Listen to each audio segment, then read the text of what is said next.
Calon Presiden nomor urut 3 Ganjar Pranowo telah menyelesaikan safari politiknya di Provinsi Nusa Tenggara Barat. Dalam kunjungannya, Ganjar berdiskusi dengan kaum milenial serta menemui tim pemenangan daerah untuk memberikan arahan agar bisa memenangkan kontestasi Pilpres 2024 mendatang.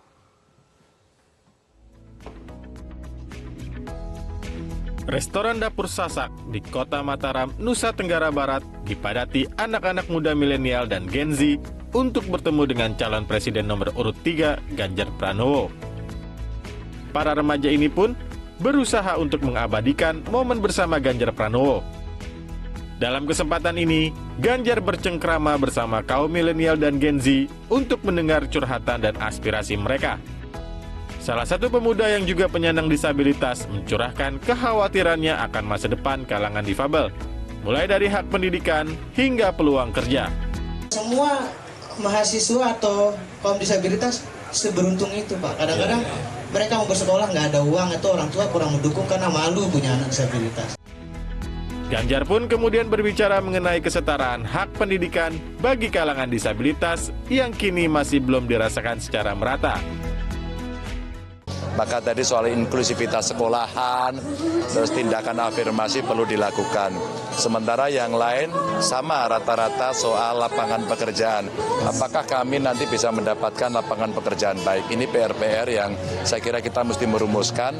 Maka saya sampaikan pada kawan-kawan, awas ya, kita akan masuk bonus demografi. Maka pendidikan pembangunan SDM mesti kita genjot betul. Nah inilah yang hari ini kita diskusikan. Tapi jangan lupa, ada banyak bakat talenta yang dimiliki anak-anak muda yang mesti mendapatkan saluran. Saya kira itu yang menjadi poin penting hari ini. Ya, makanya kita mesti mendorong sekolah-sekolah mulai bergerak agar bisa menjadi sekolah inklusi. Sehingga nanti mereka yang berkebutuhan khusus bisa bersekolah dengan kawan-kawan yang lainnya dan kita saling belajar karakter, kemanusiaan, dan bisa saling mengetahui apa yang menjadi kebutuhan masing-masing. Itu menumbuhkan nilai kemanusiaan. Ya.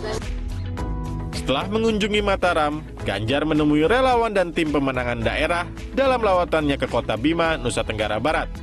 Dalam kesempatan ini, Ganjar memaparkan sejumlah program prioritasnya bersama calon wakil presiden Mahfud MD. Mulai dari pembangunan di bidang pendidikan, kesehatan, hingga pengentasan kemiskinan melalui pendidikan. Menurut Ganjar, sumber daya manusia yang unggul mesti dimulai dari bidang kesehatan.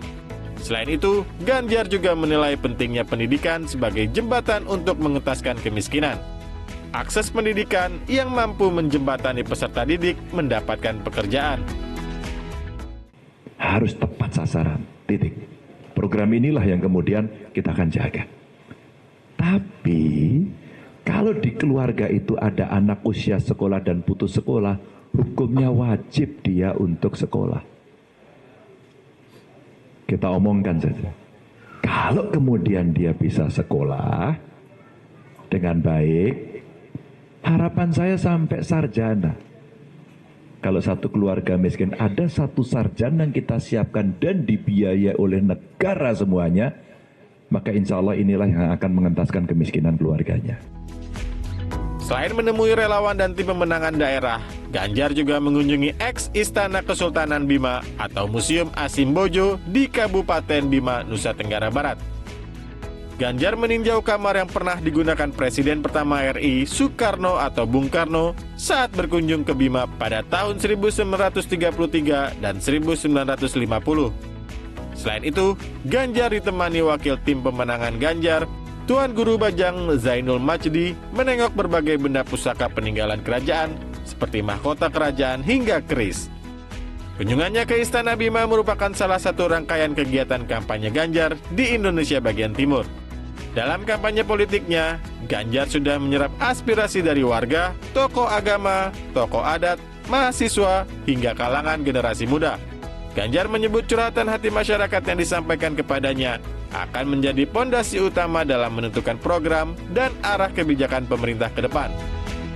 Jadi Presiden yang kemarin memberikan masukan ke saya, satu soal isu kemiskinan, Yang kedua adalah kesehatan dan ketika pendidikan. Berikutnya tentu infrastruktur. Ini yang menjadi perhatian.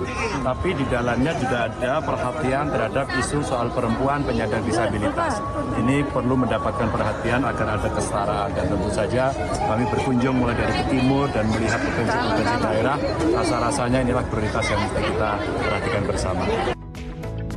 Ganjar berkomitmen akan memprioritaskan apa yang menjadi kebutuhan masyarakat di Indonesia bagian timur. Ganjar dan Mahfud MD telah berbagi tugas menyerap aspirasi masyarakat dari berbagai daerah perbatasan dan terluar di Indonesia. Jelajahi cara baru mendapatkan informasi. Download Metro TV Extend sekarang.